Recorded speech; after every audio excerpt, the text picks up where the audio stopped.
Assalamualaikum warahmatullahi wabarakatuh.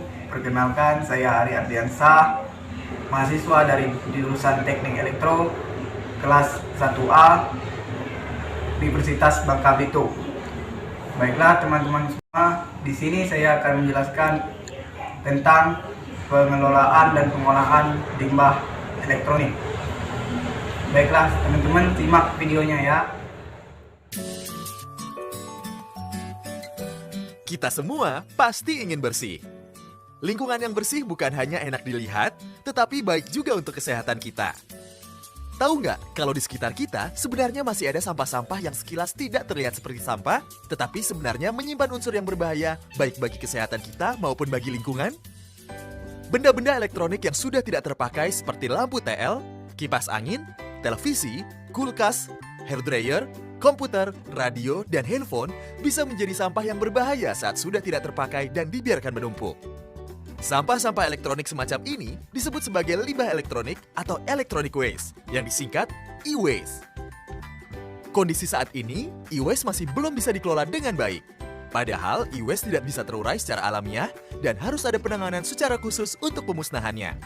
Kandungan logam-logam berat yang terdapat dalam e-waste masuk dalam kategori B3, bahan berbahaya dan beracun, dan berdampak luas ketika telah berkontaminasi dengan air, tanah, dan udara. Contoh e-waste adalah handphone. Handphone terdiri dari beberapa komponen yang masing-masing mengandung unsur berbahaya yang harus ditangani secara khusus. Skrup dan konektornya mengandung unsur logam berat. Semua unsur-unsur ini tergolong berbahaya bagi lingkungan, baik manusia maupun makhluk hidup lainnya. Timah terbukti bisa mempengaruhi kecerdasan kognitif dan mengakibatkan hiperaktivitas. Merkuri bisa mempengaruhi kemampuan ingatan dan melemahkan otot, baik bagi manusia maupun hewan. Kadmium bisa berdampak buruk bagi paru-paru dan bisa menyebabkan kerusakan ginjal. Logam berat bisa mencemari air tanah sehingga menjadi tidak layak dikonsumsi. Jadi, pengelolaan e-waste dengan benar sangatlah penting.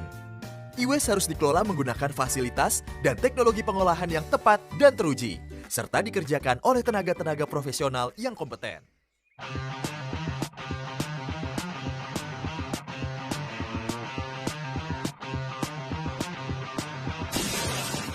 Doyan gonta-ganti HP lama lu jangan disimpan. Karena HP sama barang elektronik nggak terpakai, ujung-ujungnya cuma jadi sampah. Istilah kerennya limbah elektronik atau e-waste. E-waste nggak boleh dibuang sembarangan. Cara ngolahnya juga beda sama sampah biasa. Karena komponen sampah elektronik mengandung bahan beracun.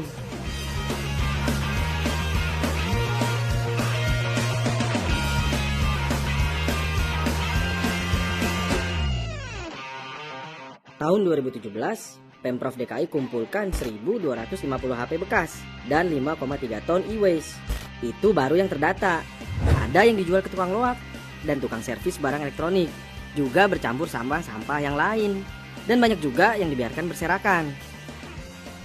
Bahkan ada segelintir orang nambang emas dari komponen elektronik. Pakai cairan kimia pula. Kalau cairan kimianya dibuang sembarangan, tentu akan cemari lingkungan. Kadar emasnya nggak seberapa, tapi ancam kesehatan warga. Bagusnya, Pemprov DKI punya layanan jemput sampah elektronik loh. Gratis!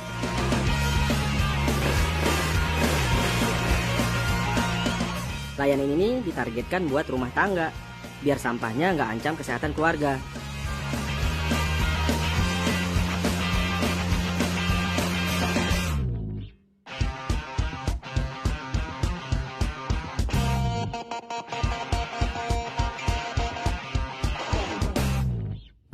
Seluruh sampah yang terkumpul akan didaur ulang atau dimusnahkan di fasilitas khusus kayak gini nih. Diolah sama ahlinya pakai alat canggih biar nggak cemari lingkungan. Di setiap rumah kita, terkadang kita temukan ada limbah-limbah elektronik. Mungkin kita menganggapnya itu sepertinya bukan limbah, padahal itu sudah menjadi bagian dari limbah. Padahal di dalam kandungan-kandungan elektronik itu terdapat bahan-bahan kimia yang akan berdampak terhadap kesehatan manusia. Nah, mulai sekarang e-waste jangan lo kekep lagi di rumah. Mending lo serahin ke kelurahan daripada kena sweeping sama si babang ini. Prasada Pamunah Limbah Industri atau PPLI, mitra Pemprov DKI dalam pelaksanaan program pengelolaan e-waste adalah perusahaan yang telah lama berfokus pada limbah bahan berbahaya dan beracun atau B3. PPLI memiliki pengalaman dan kompetensi untuk membantu Pemprov DKI mengelola limbah e-waste secara aman dan profesional. Pengolahan e-waste dilakukan melalui serangkaian proses kerja. Setelah sampah e-waste dikumpulkan dari masyarakat, sampah-sampah e-waste ini kemudian dipilah-pilah sesuai jenisnya seperti mesin cuci, TV, handphone, dan alat elektronik lainnya. Setelah dipilah, e-waste kemudian dibongkar sampai komponen terkecilnya yang kemudian juga dikelompokkan sendiri-sendiri. Komponen-komponen yang telah dikelompokkan ini kemudian masing-masing diolah secara terpisah melalui proses yang aman dan teruji. Sebagian komponen dimasukkan ke proses daur ulang sehingga bisa digunakan kembali baik untuk keperluan yang sama ataupun untuk fungsi yang sama sekali berbeda. Sebagian komponen yang memang sudah tidak bisa didaur ulang, kemudian diolah lebih lanjut secara stabilisasi dan enkapsulasi sebelum masuk ke dalam fasilitas pembuangan akhir sehingga tidak berdampak buruk bagi lingkungan. Jadi, sekarang sudah jelas kan betapa pentingnya program e-waste ini? Pengelolaan e-waste yang benar dan profesional menjamin bahwa tidak ada limbah berbahaya yang tersisa dan setiap komponen e-waste dapat diolah dengan efisien. Sehingga lingkungan sekitar kita bukan hanya menjadi bersih, tetapi juga aman bagi kesehatan kita dan keluarga.